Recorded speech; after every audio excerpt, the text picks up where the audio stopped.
Okay, guys, listen, you've honestly got to help me here. Who are these fools that are telling South Africans that life is better overseas? Just today, my wife's car wasn't starting well, so we went to this local place, and to get the battery changed. And there's this lady, and she was telling us all about how her life really sucks because she thinks she's just going to go and move overseas, and it's going to be so much better, and everybody is going to welcome her with wide open arms, and like, thank goodness you've arrived.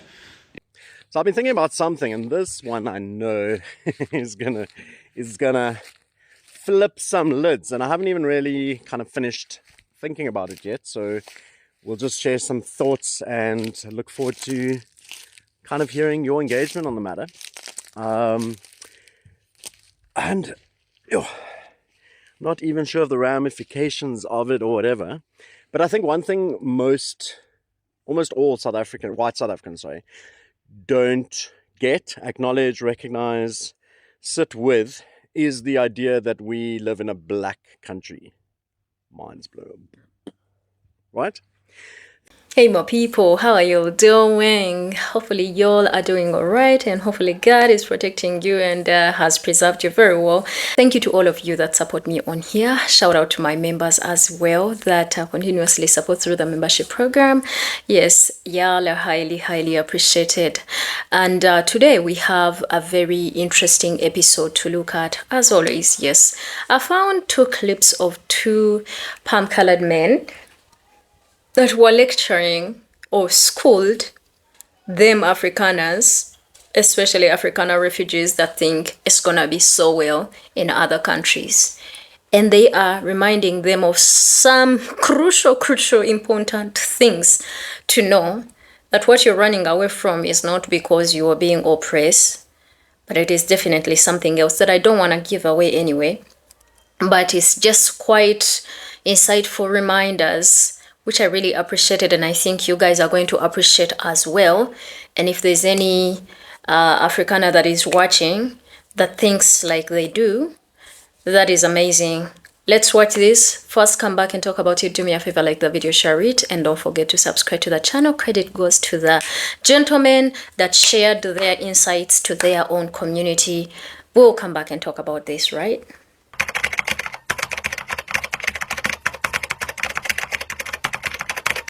Okay, guys, listen, you've honestly got to help me here. Who are these fools that are telling South Africans that life is better overseas? Just today, my wife's car wasn't starting well, so we went to this local place, and to get the battery changed.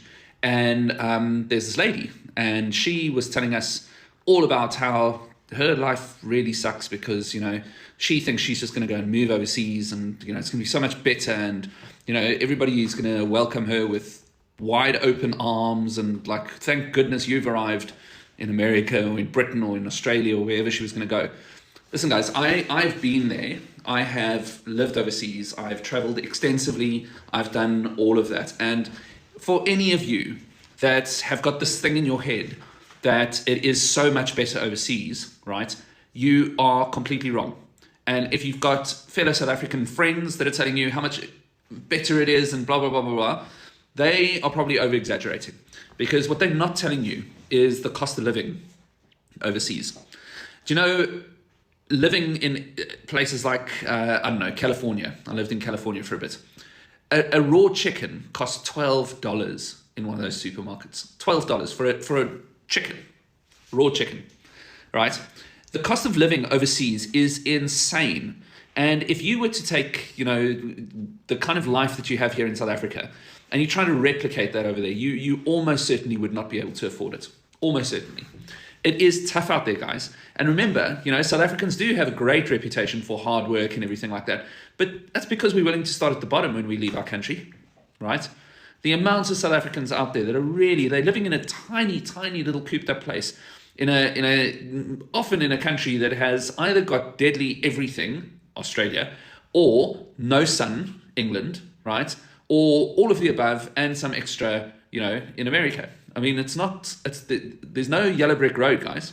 You got to understand that wherever you go, you are going to have to graft, and you're going to have to do stuff that you would never do in South Africa. You're going to have to wash your own clothes, right? You're going to have to do all that kind of stuff that right now is not something that you necessarily do. I know there are some of you, before you jump down my throat, that actually do your own housework and all that kind of stuff. But guys, it is real out there. You got to put your own petrol in, literally. Can you believe that? Like, I still freak out now coming back to South Africa when somebody comes to my window and says, "Can I put your petrol in?" I was like, well, hold on, isn't that my job? It is not better out there.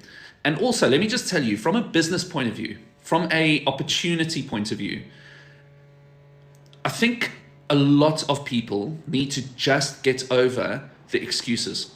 Like, stop blaming BEE and stop blaming being this color or that color and white monopoly capital. I mean, for God's sakes, those guys all operate on a different level to you, right?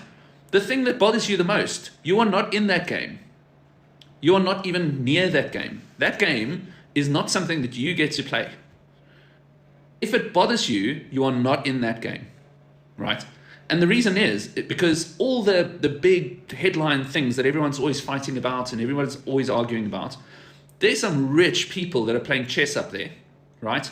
And the rest of us are getting involved, but we're watching the game from afar. We're like spectators, and we get really angry about our team.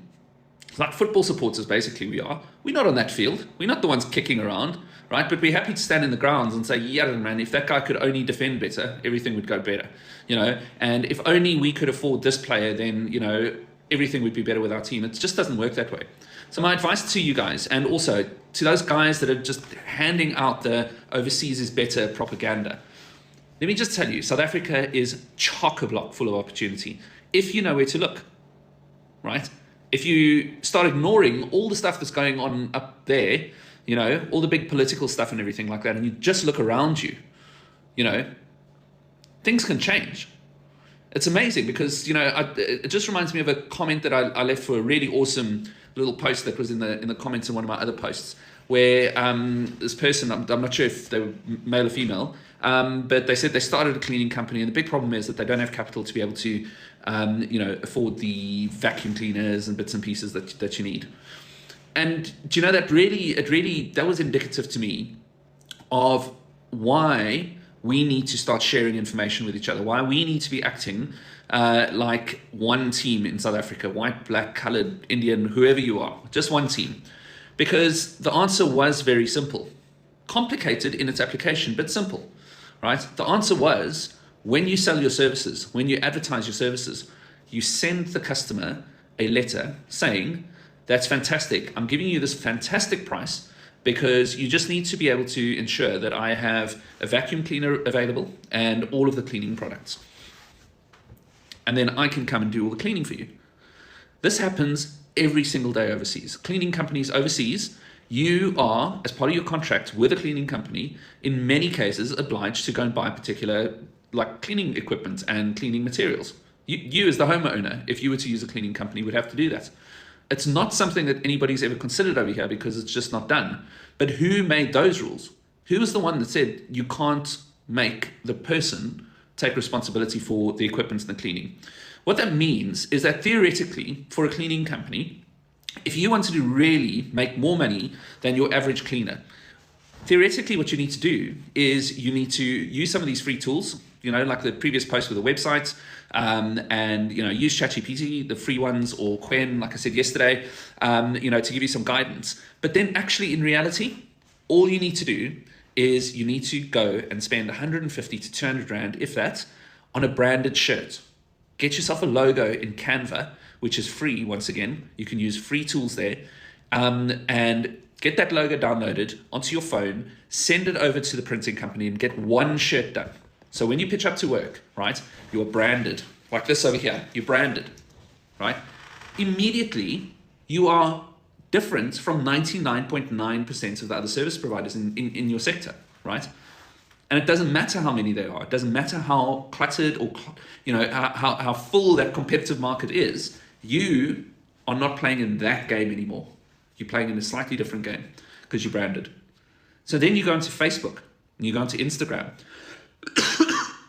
and you use that free tool called Canva, and you just start putting messages out in all the groups in your local area. You make sure that you do it only in your local area. Every day, 3 times a day if you have to, you just bang those free posts on there saying, I can do your cleaning, it's going to be so cheap because because you provide me with this, this, and this, and this, and this. So look, I'm sorry that this is a bit of a ranty video, but really, honestly, guys, like, we are South Africans, we have got huge potential, we just need to be unleashed. We just need to have somebody take the blinkers off, because we can see, but somebody's put blinkers on over here, and all the answers are just here to the left and the right. So close. All we need to do is just have somebody just pull these blinkers off, and you will fly and flourish, even if you don't have any money. Anyway, that's me for now. Greetings everyone from YtAfrikanas, standing next to the lake. Beautiful day. We hopefully are going to get out there a bit later on a kayak. Just maybe this afternoon. We'll give that a go. So I've been thinking about something, and this one I know is gonna flip some lids, and I haven't even really kind of finished thinking about it yet. So we'll just share some thoughts and look forward to kind of hearing your engagement on the matter. Not even sure of the ramifications of it or whatever, but I think one thing almost all white South Africans, don't get, acknowledge, recognize, sit with, is the idea that we live in a black country. Mind's blown. Right? Think about it this way. If you joined a chess club and or you walk into a room, 75% of the people are playing chess, and you walk in with your bicycle and you go, hey, this is a bicycle club, you'll look rather silly, right? So we live in a country that is 75% black people. In essence, majority black people, it's a black country. And because of the weirdness, and I mean, weirdness is not the best word, the aggressiveness, the dehumanization, everything connected with apartheid and colonialism, for decades, centuries, this was set up as if it was a white country, white-led, white-run, whites in charge, whites benefited, privileged, all that kind of thing. And so now it has shifted, and majority black leadership. But what does it mean? What does it mean for us that we're living in a black country? And I think this speaks very strongly into the us versus them mentality, because a lot of white people keep themselves at bay, and there's that thing of like protecting themselves, or that idea of protecting themselves. But actually what you're doing is you are preventing yourself from engaging with people that make up the majority of the country. Like, if you live in a country that's 75% black people and you don't have any black friends, you don't engage well with black people, you see black people as them and not us, then it's going to be a lot harder for you, I think. And I think a lot of white people would hear this and be freaked out. Like, oh, we don't live in a black country or whatever. What are you trying to say? You hate white people. I get that all the time. You hate white people. Every time I look in the mirror, I see a white person. I'm like, I love that guy. So I don't hate white people. But I think it would be interesting if we could realize we live in a predominantly black country. What would that mean in terms of helping us to be curious and to lean in? Because for me, it's all about curiosity. It's all about leaning in. It's all about engaging. And this idea that if we all work together, we'll make things better. If we're always against each other, things can only get worse, right? We're not going to fix things by being against people. We're going to fix things by listening and learning and collaborating and building and eating together and all those kind of things that I say all the time. So as I said, like, I don't know what it means. I don't know what would shift in focus. But I do know that, and Cape Town is a primary example, because you can live in Cape Town in many spaces, predominantly white spaces, and feel like you're living in a white province. And white people don't make up the majority of the province, but certain spaces it's easy to kind of bubble yourself into those spaces and feel like this is a white province. And that's weird. Like, in a country where you make up 7% of the people, you can feel like this place is white. White friendly, white safe, white in charge, and all that kind of thing. And so I think it's important that we wrestle with that and figure out whatever it means. But all of this, like the encouragement, the invitation, this isn't like, oh, you suck, go and do that. It's like an invitation. Be curious. Find people. We on a weekend away at this space called YtAfrikanas in Stanford, a beautiful campsite. And we've got a diverse life group of people. So we're living for the weekend with people that don't look like us. And it's amazing. Like last night, the variety of music, we were listening to other people's music. Each family is responsible for a different meal. So Amanda and I made shakshuka this morning. And so we are getting to experience different tastes and styles and smells and laughter together and games together. And it's just a real, like a glimpse into, oh, this is what community could look like and feel like when people are curious and want to know each other and want to build relationship. And so that is my wish for white South Africans. Not that they feel white guilt, not that they feel white condemnation, not that they leave the country, but that they would be curious and lean in and build relationships and go, oh wow, there's so much more that unites us than divides us. And can we mention the frickin' Proteas victory? I didn't get to celebrate as much as I should have yesterday. I didn't get to shout. So maybe I'll shout now at the end of this video if I may. But sport is always the one thing where suddenly we all love each other and everything's cool. And the problem is it never goes or doesn't go beyond that enough. But if we can think about what we feel when we're celebrating Rabada and when we're celebrating Bavuma and all of those players, Maharaj, just seeing how emotional he got, all of those kind of things, like if we could kind of capture some of that and then take it into the changes that need to be made, reparations and all of those kind of things, when we have the hard conversations about land and money and the, what's the word, the distinction, the gap between rich and poor. Like if we could harness some of that energy that gets us excited and cheering and hitting the streets and woohoo! Now all the people I'm living with are going to feel very strange. Why am I shouting in the middle of the jungle where I'm hidden making videos? But anyway, you get it, I think. There's so much more to be gained by us embracing. We live in a black country and choosing to go and sit down with those people who make up 75% of the country and listen and learn and hear and see what we can do to make things a little better that our ancestors messed up. And systems and structures that are still maybe broken and leaning against them. There's a lot of work to be done, but it can happen in friendship and community and eating around tables and leaning into discomfort, uncomfortable situations. And maybe I'll make a video about discomfort, because I think we need to lean into the discomfort, and that doesn't have to be a bad thing. We're scared of it, we get defensive, but let's wrestle with that. What does it mean to be part of a black country? I think it's exciting. I think it means there's opportunity. I think there's a value in how can I be part of building that. Have a great rest of the weekend. Cheers. Bye. The beginning of this year, Trump decided to sign an executive order granting refugee status to Afrikaners or Boers from South Africa because they raised alarms letting Trump know that they are being a target and they are being unalived, right? This video is for educational and information purposes only, okay? With that, y'all, especially I'm talking about America, you guys have already received a bunch of them. And a lot of them were looking not like something that looked like they were really, really being pursued or chased out of the country. A lot of them had properties and they were actually on the media. One of them said that he had a 5-bedroom house and he left it behind with his farm and I think his mother and his dog. Now the country you're fleeing from, and you're saying that you're leaving your mother, but then you were not safe. There is a lot of questions. And so, as it started, you received, I think, some in May, and more came in along the way, and still more are actually expected to come. And a lot of them have an expectation that once they reach in that country, in the United States of America, they're going to be very much better.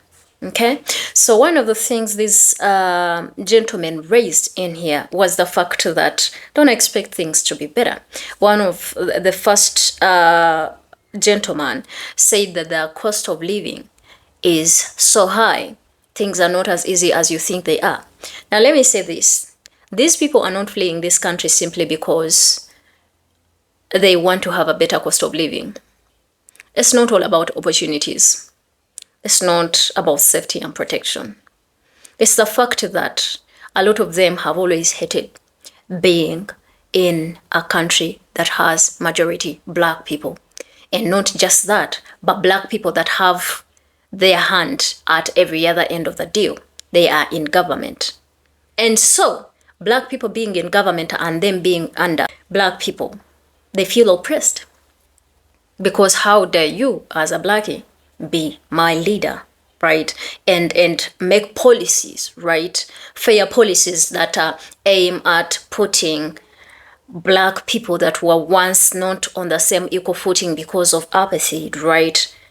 The expectation is when they come to that country, at least it has majority of these people. And therefore, they think that these people that are over there, they can easily identify with their struggles and they will easily be like, oh my God, too bad, that really happened to you. Because a lot of them play the, is it the victim Olympic card or something? Something like that, right? They want to convince themselves that they've been through what black people have been through, and therefore black people should be quiet, because guess what? Even white people have gone through this. So they expect to join a majority group, because let's not forget the dominant race in the United States of America is still white. So there's a feeling of relief of knowing, okay, we are here. Nobody's ever going to be able to tell that we are South African. At least we are on top of the game over here. That adds a bit of self-esteem to them. Okay? On top of the fact that a lot of them hate the fact that they were not able to finish this country and make it majority palm-colored. They don't like the fact that it is like that. Another gentleman mentioned in here that a lot of them live in neighborhoods that are secluded and that are predominantly white, and it makes them feel like this is a white country. But he was very quick to dissolve their Delululand or their, lies, and tell them this is actually a black country. Okay? And majority of the people that are here are black, whether you like it or not. For me, it is very interesting to see that quite a number of these people could even go ahead, to say that black people were not the natives of South Africa. Yeah. It's crazy that a lot of them would go that far just to make sure they erase history, just to make sure that they own this land, just to make sure that they still stay on the top of everything. 7% of the population thinks they own the country. And let's not forget, a lot of them, the fact that they, the reason as to why they want to go so bad, right, is because they were used to really looking at black people as their servants, and things are totally different right now. You have a black person that says, don't do that, I'm taking this land away from you because you don't have proof that you bought it from anybody. We're taking it away, right?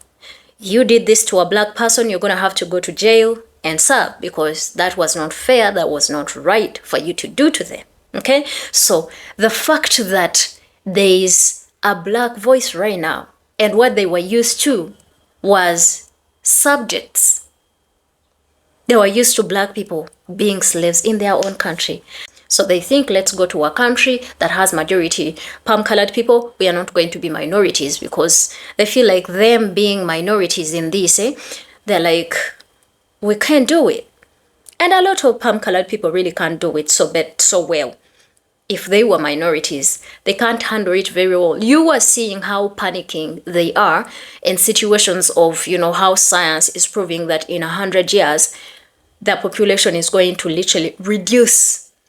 Okay? You see the panic they have. They want to preserve their race and all of that. Meanwhile, they don't want to produce and all of that, right? Other people are busy producing, and Africa is going to be, the fertility rate. That is why they are trying to introduce all these GMOs and stuff like that, just to make sure they make our women infertile. Just taking us on the same destructive road they took.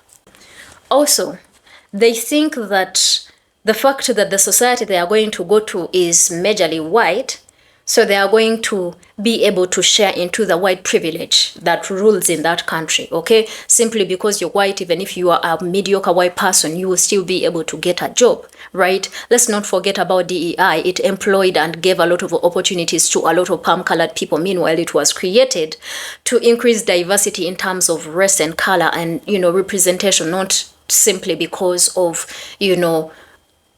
white women that were oppressed. Of course, they were also counted in the deal, but you realize that a lot of them were the ones that were benefiting from this more than anybody else, right? So they feel like when they go in a majorly palm-colored society, they are going to be able to enjoy and suck into some of the white privilege, okay? Because they feel like in South Africa, people will not give you a job because you're white. But when you ask a lot of them, are you qualified? What do you do? What did you study? A lot of them don't have any, but they expect to take their mediocrity and still get jobs. Meanwhile, a lot of them that were running and they were farm owners, none of them was actually found to be a farmer. And also, a lot of them don't want to take accountability or some of the legacy of apartheid. And so whenever some of these things keep being mentioned in one way or another, it's like a reminder to them that, our ancestors did this, and whatever we are owning is actually from the actions of our ancestors. So they feel so bad and they're very dismissive. They always say, move on. Same thing that the palm-colored people in America do, which really tells us that palm-colored people, wherever they are all the same. So a lot of them being held accountable, especially the Land Whatever Act, where if like they had land, the government of South Africa, where if they had land and they could not prove how they got it, it was going to be taken away from them, right? They can't take that, all right? When the government tries to hold them accountable for theft, right, for all the atrocities, they don't want to hear that, okay? Instead of coming on the table and be like, you know what? Yes, indeed, our ancestors did this and that is not supposed to actually, it's not rightfully ours. We need to give away some. Because there are those that are progressive that actually believe that, you know what, if we are to stay in this country, we have to cooperate and take accountability of some of the things that we did. That's why South African governments are working on, preparing the systems just to make sure that it serves each and every other South African citizen right and fairly and just, right? A lot of them even actually lose their lives at the hands of their own people. But because it's always not good to blame it on themselves, they will always find someone else to point their finger at, and who would be a better candidate than a black person, because, hey, we've always been looked at as, violent, hostile. We don't like them. But they don't want to talk or go into the history of why black people don't like them. Why don't you go there? Who started this whole thing? Who subjugated? Who committed all these atrocities to change the people's hearts? When they were welcoming you, they totally had different attitudes until when you wanted to settle in there for good without actually even asking nicely. Yeah, so it's quite a lot of things that they normally don't mention, but it's not because they are not safe. Yeah, and I think it's time, the brothers in here mentioned that, if you work with the people, don't work against them, because clearly they influence policies now. If you don't work with them, you will end up finding yourself out, and hopefully where you go, they will treat you better. Hopefully the struggle be worth it, because a lot of them, I'm not going to say they were not struggling, because each country you have to struggle to make it, right? Yeah, so but hopefully it's easier that side, and you get the privilege and all of that, and the satisfaction of the fact that at least the dominant race over there is palm colored, and they hold the same ideas and thoughts that you have towards black people, because a lot of these people that are living is because they see black people as lesser of humans, and so equality to them sounds and seems like oppression. But anywho, shout out to the gentlemen in here that educated and released this information to their own. I think there's no place that is perfect. To the Boers, talking about Afrikaners, there's no place that is perfect. Each place has its own issues. Hopefully you are able to cope up with the new issues that you find over there, because otherwise it's not a land of milk and honey. Might be a land of opportunities, but trust me, even the people that are in that country, they're also crying because they're going through stuff with a president that really don't care, and how hypocritical of him, allowing you while closing the door on other people that needs this opportunity so bad, and also getting rid of people that have been in this country and paying taxes. So there's just a lot that you probably need to educate yourself on, the politics and all these scuffles and drama. Again, there's no place that is perfect, and I feel like this message that these people were sending to them is best. Let me know what you think in the comment section. I think from me for today, that's it. I love all of you, and I'll see you in another amazing video. My name is Gracie. Share the video, like it, subscribe to the channel, and bye.